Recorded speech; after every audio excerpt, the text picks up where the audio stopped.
Hello everybody, I am Angry Bird.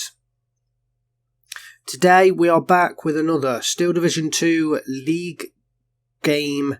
This is Group 1 and this is game number 2 or leg number 2 of Gnef versus Shaun.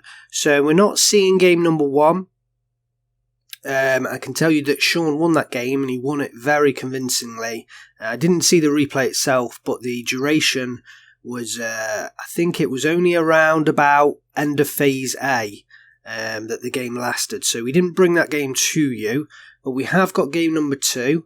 And hopefully this should be an exciting game. I wanted to cover at least, I think I'll do this a couple of times. Maybe sometimes I won't cover both games of the matchup, but I might only cover one of them. But I will aim to cover at least one of the matchup, that is. So Shaun is sort of 1-0 up in this matchup, and if he can get the win today, we'll get the full 3 points. So on the left-hand side in blue, we have Gnef. He's playing First Lovas, Vanguard Income. If we have a look at the deck, well, it's First Lovas, so decent Hungarian infantry, certainly plenty of infantry in A phase. And the tanks, well, he does have a lot of a lot of C phase tanks, but he's going to struggle in the hole against even Stugs, I believe, that the Panzergrens will rely on mostly. His anti-tank area, that's where it's going to have to be at, and also the anti-air with the Nimrods. We'll see how those Nimrods get used and whether they can be used effectively to help out the anti-tank department. We are on Zell, so maybe the tanks won't feature as heavily in this matchup, which may be the reason Gnef's gone for the First Lovas. I have to say, it's not really a division I've got a whole lot of experience with, so we'll see how Gnef plays this one. On the right hand side we have Shaun. He is playing the 25th Panzer Grenadier Regiment, and he is also playing Vanguard Income, so very much matching Gnef on the income front. Hell of a lot of light recon vehicles early on, and that is a highlight of the 25th Panzer Grenadier. They do bring out a hell of a lot of these light recon vehicles, and with the line of sight on this map as it is, a hell of a lot of forest and short line of sight, line of sight blockers, those light vehicles can be used incredibly well, and we'll see how Shaun gets on with that today. Infantry wise as well, 25th Panzer Grenadier is fairly decent, so we'll match up decently well against First Lovas. And it has the Stugs in the tank department, so really I'm seeing, this matchup for me, it favours that 25th Panzer Grenadier pick, and First Lovas for me, perhaps a fairly strange pick for Gnef on this map. We'll see, maybe, he's really well experienced with that division. So anti-air wise, it is fairly limited, this deck. There are the A phase, the flak 20 mils, but then nothing in B phase, and then the flat fling coming in C phase, and those flat flings will certainly help out the anti-air. But if First Lovas kind of get a grip on the anti-air front with the Nimrods providing their anti-air fire, and then the aircraft, maybe we could see some decent airplay coming in. I mean, Shaun has got 2 cards there of the ME410s in B and C, and against the Lovas tanks, I can't really see them being that not even that effective, but really required. So strange that he's got those 2 cards in there. I think he could quite easily have sacrificed those 2 cards, picked up maybe a bomber or a rocket plane, or even put them elsewhere, maybe in the support tab, anti-tank tab or artillery. Maybe he could have. I have the feeling that this is his 25th Panzer Grenadier, and he's not really adjusted it for First Lovas or the map. But then, he may not need to do that. Right, so enough chatter. Let's have a look at the deployment in the game. So, as we said, Gnef on the left hand side in blue, Shaun on the right hand side in red. Let's have a quick look at some of the units. We've got a couple of 40M anti-tank guns going down into the south, and actually those anti-tank guns can be quite decent for the Hungarians. They're often underestimated, I feel, and hell of a lot of anti-tank guns, so he's definitely very well aware of the Panzer Grenadier light recon vehicle start, and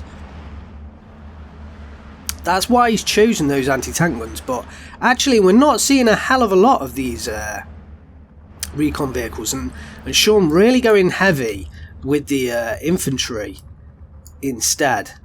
Very ambitious move in the south, attacking forwards, and really both players kind of spreading out across the entirety of the map, not really sort of concentrating in one area alone, and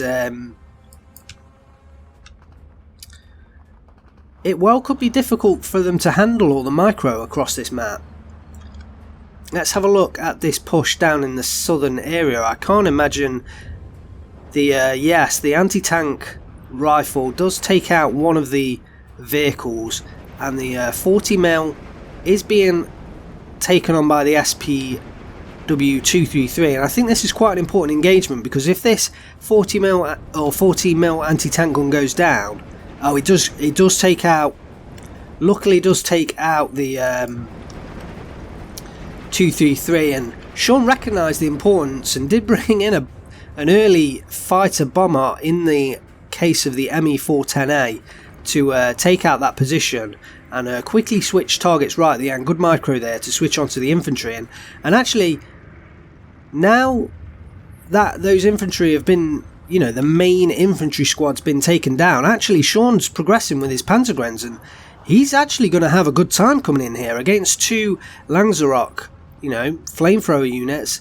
He is going to be able to deal with them fairly well, so yeah, I can imagine he's going to have some success in that, and Gnef is hurriedly rushing up more infantry units.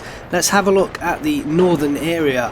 Gnef getting the anti-tank rifle into play, but I feel like as soon as Shaun gets a bit ambitious with the Pioneer unit, he's going to discover and then destroy that unit. The 231 sort of coming in and out, I think he's recognised the tanks coming forward and wants to just pull that away. The leader unit possibly going to go down here, which could be quite a big blow. He is falling back, which will help out, and he does have the Turan 2 leader there, and hopefully these Turan 1s will, you know, pick off this Pioneer unit fairly decently and have a good time against the SPW in the rear. Yeah, he immediately gets the bailout and the pin down. Beautiful moves there for Gnef in that central area. And is he bringing in reinforcements? Well, he's bringing them further north, but I feel like he needs to push through here, you know, potentially aim for this forest and the further compound and really put some more pressure on Shaun. So it looks like the ME410 came in again. We didn't quite catch that, potentially dropping on these infantry units, and Shaun pushing forwards with this southern infantry push and really not being held back at the moment. Could push forward and capture this flag. At the moment Shaun is 410 up, and potentially he has another few flags that he can capture here. The 40M is taking shots at the Ersatztruppen, and the SDKF Z2010 biding its time just back there. Also the commandant for Shaun, so an early commandant really buffing up his infantry with the battery Führer. Yeah, taking these Panzergrens up to 3 stars and really enabling them to take on the Hussar infantry with, well, what seems like ease at the moment. These are not easy squads to beat, these Hungarian infantry units, but certainly down in this southern section Shaun is doing well with the Panzergrens, and the SPW233 pushing through, and perhaps, you know, nothing else behind it. Really, this could be a major breakthrough for Shaun. I feel like Gnef needs to bring in some reserves immediately. He has the Focke-Wulf 19 off map, which I believe he's going to... Is that an off map? Am I getting this wrong? No, it's just a, it is, we'll have to see that. I'm thinking this is an off map, but maybe because of the patch, I have been noticing that some of the off map, you know, the usual green circles when people place down off maps, I've not been seeing them necessarily. So yeah, maybe I'm making a mistake on that unit. So Gnef bringing in more Hungarian infantry, and over time I feel like the Hungarian infantry presents a pretty decent threat to Shaun, but at the moment seemingly losing out. And here comes a bit of a push in the central area for 250-10s, or sorry, two 250/10s and two SPW 231s, along with some Ersatztruppen, so really using the cheapness of the Ersatztruppen to push this entire area. And he's hoping to maybe surround these Huzaroks and take them out with the Pioneers and the Flammenwerfers. I think these Huzaroks, if they continue pushing forwards, these Pioneers, it's difficult to know at this point. I think they're rather than getting taken out, I think they're going to come under the HE grenades from the Pioneers and then get surrendered rather than get taken out. So there is that, really. In comes the BMW 750 anti-tank rifle, and I feel like he was trying to maybe go for the surrender there on that pin down Pioneer, but strange choice of unit there. Here comes the off map. So yeah, it was an off map, and at the moment replays, I think they are bugged, so we're not seeing the off maps get placed down by the players when they're doing that. So if I do miss some of these off maps being placed down, I apologise, but it may not be apparent to me at the time that one's been placed down.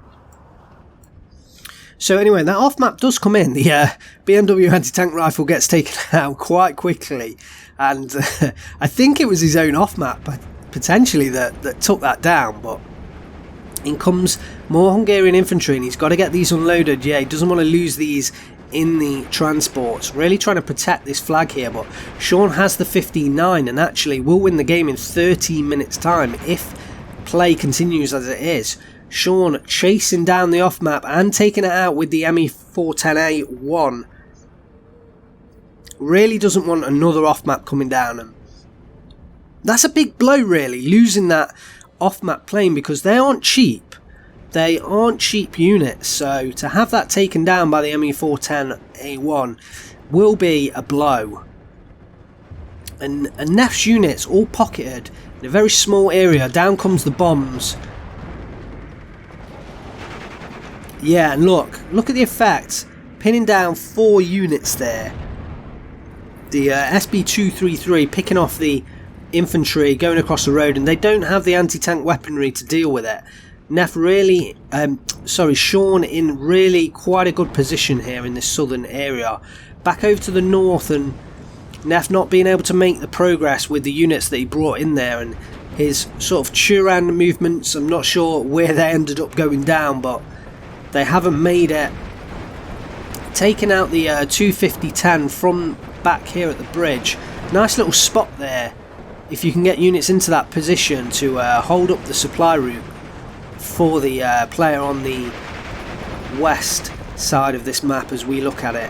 The Lovas recon unit, beautiful work there to secure this forest, and nice work there should hopefully secure more front line and potentially more flags as the front line shifts. Although this one teeteringly close. How that's not, there we go. I was about to say how that was not a blue flag was quite unbelievable to me. Really, this southern side is holding the front line forward further up here on the right hand side, and in comes Shaun with a hell of a lot of Flammenwerfers trying to clear up these infantry in the forest. But if they get seen before they're in the 100, before they're in the forest, they're going to get taken out. Yeah, I have a feeling, Shaun dropping smoke, so good use of the smoke here, and he needs to use that smoke to keep them alive, because otherwise they're going to get taken out. But the 250-10 behind will now target the Huzaroks, pushing forwards, and almost a bit of a trap here, because this 250-10, is it the, sorry, no, it is the Pak 35-6 version, so will give the Huzaroks chance to move back, and does get taken about by the Turan 1s, so in the end, those Turans just coming out in time. The Lovas recon unit being pushed out of this forest, and yeah, now look at the vehicles that Shaun is bringing in now. He has the 16-8 lead, and he's really just trying to push the pressure onto Gnef and not give him chance to get back into this game. There's 10 minutes left on the clock, and you've really got a feel for Gnef here. With all these vehicles coming in, he is going to struggle. He has cheap vehicles of his own with the Turans, but once Shaun brings in a few more of these Stug 3Gs, he's going to find it real difficult. Those Stug 3Gs will stand up incredibly well to the Turan. Even in comes the ME410A. This was the unit that potentially I said Shaun maybe didn't need, but certainly making use of it. And yeah, look at this. Look at this. Wow, it's 2 units down there with that one pass. Surely this Turan 1, looking for the surrenders onto the 2 pinned down Panzergrens, does pick up one, and the other one does get the falling back order and potentially might make it away. Not quite sure at this point. The southern section pretty much under total command of Shaun here, and Gnef, he's still throwing units forwards, but it's going to be hard for him to breach that sort of overwatched area. He's already committed quite a few forces in there, and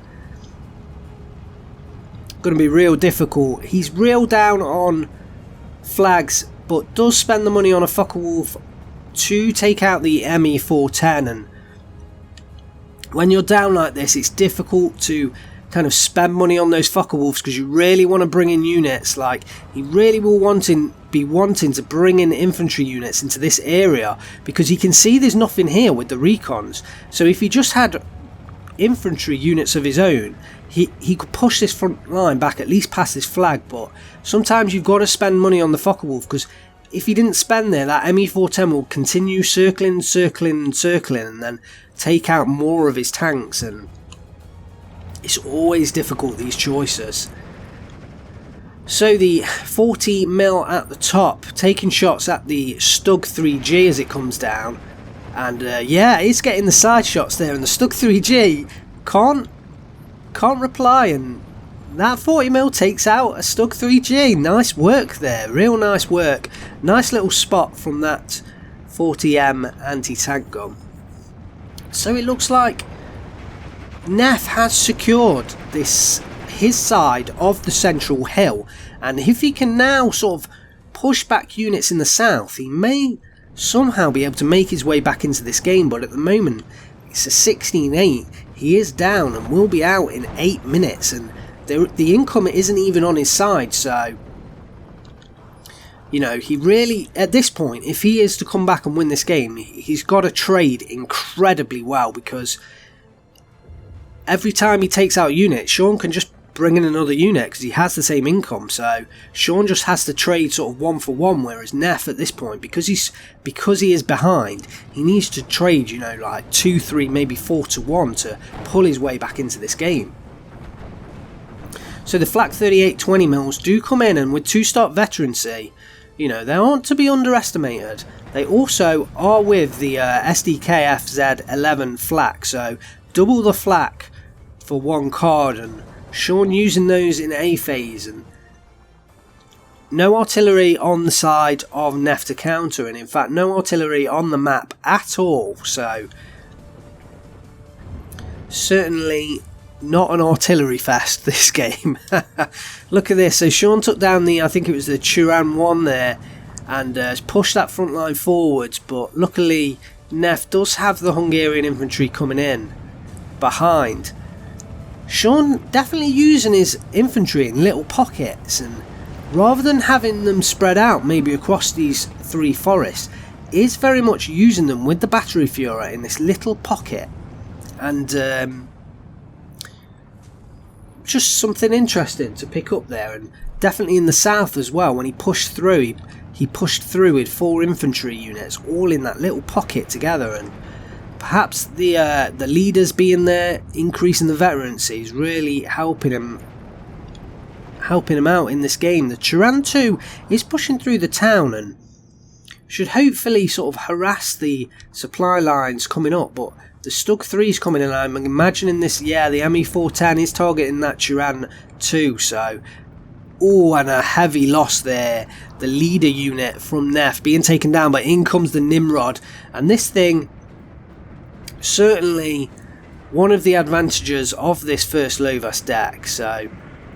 Oh, down goes the Turan 2 to the ME410 strike, and the Nimrod should at least keep airplanes at bay now, but Gnef's units just sort of been whittled down, and it keeps happening, doesn't it? And he keeps pushing into this position, and then his units get whittled down. But these Nimrods, if they can get on target, they can actually deal some serious damage. And yeah, none of the infantry has anti-tank in this area. The IG-18 being rushed forward by Shaun and maybe be able to get one of its heat shells off against the Nimrod, and that would be a massive loss for Gnef if he was to lose that Nimrod. I think luckily he is just getting it sort of moved out of the way of that IG. But Shaun has the Panzer Grenadiers in the southern area coming round this southern flank, and they do have the Panzerfaust, so potentially won't be able to use the trick of the Nimrod again. The IG does go down, and the Hungarians, they're only two-man squad, so probably will get taken out by the battery fuel. And if they go down, well, that's the flag lost again. More infantry units coming in behind, but Shaun maintaining this 15-9 and will now win in 4 minutes. And this southern central hill, it's been taken out. Gnef had command of this area but has lost it, and yeah, this game 16-8 for Shaun. It's going to be a real struggle for Gnef to pull that back. I feel like the pocket's going to close on these Huzaroks as well, and there's another flag going to go to Shaun at some point. So the southern side, Shaun rushing forward, more Pioneer units. He has the Stug 3G on the road now, just protecting that crest as they crest up on the hill. And yeah, Gnef calling it quits there, just a little bit early. So Shaun gets the victory. So as we mentioned at the start of this game, he did also get the victory in the first game as well. So that's both matchups against, or both games, both legs against Gnef won, and that gives 3 points to Shaun. Convincing win in 17 minutes 11 seconds, and you've got to say from pretty early on, even the first engagement when right on that southern side, the anti-tank gun, it did just manage to take out the, I think it was the SPW, but was then taken out by that ME410 bomber, and which, actually no, it was taken out before that, and the bomber switched targets onto the main infantry squad, the 16-man Hungarian infantry squad, and it took that out, and that allowed Shaun to push through with his little pocket of, I think it was 2 Panzergrens and or possibly 3 Panzergrens and a Führer unit. And by pushing that through, he really had command of that southern area, and Gnef, he didn't manage to take that back the entire game, and that was a real loss for him. Shaun, right from the start, really showed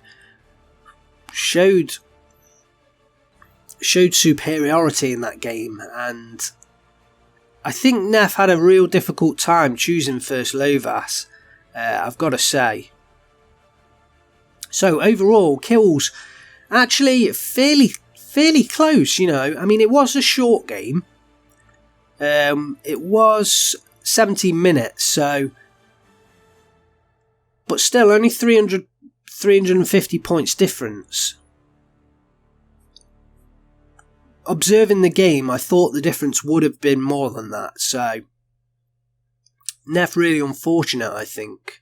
Well, not unfortunate, but certainly the stats don't show what happened in the game.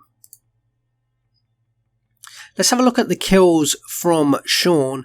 the SBW 231, I mean, that took out two 40Ms, and I think that was probably on the northern side. I don't think we saw that, possibly in the centre as well. And these SBWs and the SDKFZs, that one took out a 40M and the Toldos. I think at the start, Gnef's idea was to rely on these 40M anti-tank guns, and they're not bad. They aren't bad anti-tank guns, but clearly this time it didn't work for him. I think if he'd have been able to hold on to those 40mm or at the start, it would have helped him out, because once they got taken out, it gave Shaun's light vehicles sort of free rein, and it took him a while to bring in the Toldies and the Chirans. And then by that stage, Shaun had been able to bring in the Stug 3Gs, which really can face off against them quite easily. So those ME410s did decent work, actually. Huzarok going down, I think that was the one at the very start that allowed Shaun to push through with his infantry. Another one taking out the off-map, that was a massive blow. I mean, I feel like that maybe was a difficult, maybe I could say perhaps that was an odd choice of unit. I can see what he was going for, to just level that southern area with that off-map. And he kind of did it with the first one, but then to lose the plane was quite a big deal, because it costs a lot. And yeah. So even the Churans didn't face up too well against the SDKFZ half-tracks. And really, when you look at the Panzergrenz, look at that 3-star veterancy, taking out plenty of Hungarian infantry in response. And I think the veterancy served Shaun really well in this game. It enabled, I mean, First Lovas, really, as far as I'm aware, and you can correct me if I'm wrong, but I don't have the biggest knowledge of this division, but certainly infantry-wise, First Lovas to me is quite a good infantry division. It just lacks with those tanks, I feel, and the support. But infantry-wise, it feels good. But really, when you saw Shaun use his infantry, you never really thought that Lovas were going to win it. It was, and that's potentially the veterancy. The way that Shaun used those Panzergrenz with the veterancy really helped him out. So on the losses, the 40Ms, they did take out Ersatztruppen. The Chiran one there took out 2 Pioneer units and some half-tracks. So you've got to, you know, it's not like these were totally useless. They did take out a lot of units. It's just Shaun was able to reinforce quite heavily with those cheap units. So very much Shaun, you know, it was whoever was going to get the most amount of equipment onto the field quickest. And, you know, Shaun managed that really. He took out a bit more of First Lovas equipment and he brought in more equipment. So really it was, on balance, there was just more on the field from Shaun, so more to take out Gnef's units. And that's why I'm saying the cost of the artillery, the off-map artillery as well, would have hurt him a bit, because it's a costly unit, so you're giving up quite a lot on the First Lovas side to bring that in. Right. As promised, we're going to have a look at the table. Now, I've got to just remind myself. Here we go. Let's bring it up. So, let's have a look at the table of results. And this is Group 1. So we've been working through the replays so far, and as promised, I haven't actually caught up to the number of games played, but I have managed to get a little program to draw my own league table up so I can show you. They the Steel Division League, they used the Challenge website to, you know, run the tournaments, but unfortunately that table is like fully up to date with all the results, and we've not managed to cast them all, so I don't want to spoil it by showing you that league table. So I have managed to mock up my own version using a website app, and we've got that here. So the Shaun's victory over Gnef, that takes him to 2 games played, and that's 1 win, 1 drawn. So he is at the moment top of the table. Gonzo and Robert just behind with 1 win each, so 1 point behind from them. So it's 3 points for a win, 1 point for a draw, no points for a loss, similar to European football or American soccer. And lost there with the other player with 2 games played. He has drawn 1, which was against Amber T, and lost 1, which was against Robert. So 2 games in the leg. Game 1, game 2. If they win both games, they win the matchup. That's 3 points. If they win 1 game each, they draw the matchup. That's 1 point, and obviously if they lose both games, they lose the matchup, that's 0 points. So that's how it works, and then this is the league table. So hopefully, I wanted to show you that so you could see how the tournament was running, and we'll try and keep updating this and keep updating you with the progress, so you can see as we move through who's doing the best and who potentially will win the Steel Division League. Right, that's enough from me. Thanks very much for watching. I hope you enjoyed the cast. It was fairly short, but we have run through some analysis as well. If you enjoyed it, please, drop your comments down about the game. If you have something to say about the game, if you want to chat to me about the units, about the first low versus units, pop them down in the comments. I do read them all and respond.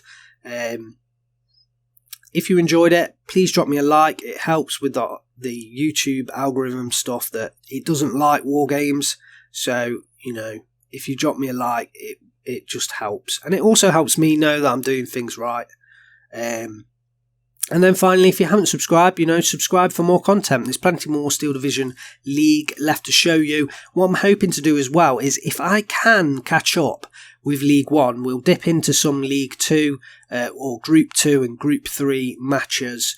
I am playing in Group 3 at the moment, although I am not doing so well myself. But there are some very good players in that Group 3, and potentially next year, well, Group 2 is very tight as well, so I'm going to try and dip in and show you some games, but it'll be interesting if they run another season after this one. They are talking about, I think it's two players from this Group 1 will go down, I think, and 2 players from Group 2 will get promoted, a bit like football in Europe, kind of how it works. And so it'd be interesting to see over the course of maybe a couple of seasons, if they do this, who will remain in Group 1 and who potentially, how Group 2 will be in the following year and that kind of thing. But anyway, I don't want to talk about this any longer, take up more of your time. Thanks very much for watching. I am Angry Bird. I will see you next time.